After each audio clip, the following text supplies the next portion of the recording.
Excellencies, ladies and gentlemen, it is my pleasure to address you on World Environment Day, a day when we renew our commitment to protecting the planet we all call home. Yet while we reaffirm this commitment in words, our actions have not measured up.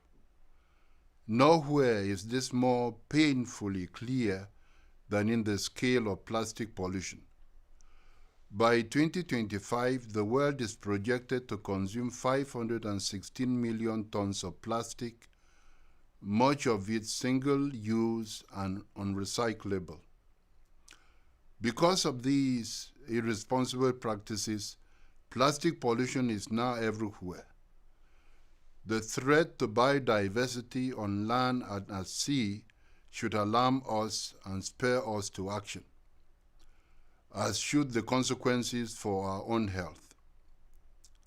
Excellencies, of all the plastic we use, only 9% is recycled. However, a circular economy could reduce the amount of plastic entering our oceans by more than 80%.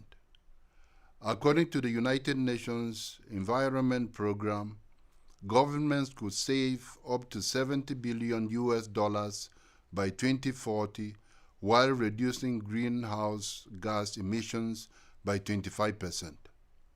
Excellencies, I firmly believe that a legally binding global treaty on plastics can be reached. We must ensure that it is both inclusive and ambitious. The second part of the fifth session of the Intergovernmental Negotiating Committee, which will convene in Geneva in August 2025, offers a powerful opportunity to conclude such agreement. I implore member states to commit to enforceable measures that promote responsible use and accountability throughout the plastics life cycle. This World Environment Day, let us draw inspiration from nature's resilience. I call on all member states and stakeholders to champion the Global Plastics Treaty, invest in circular solutions, and help deliver a future free of plastic pollution. Let us act decisively and together. I thank you.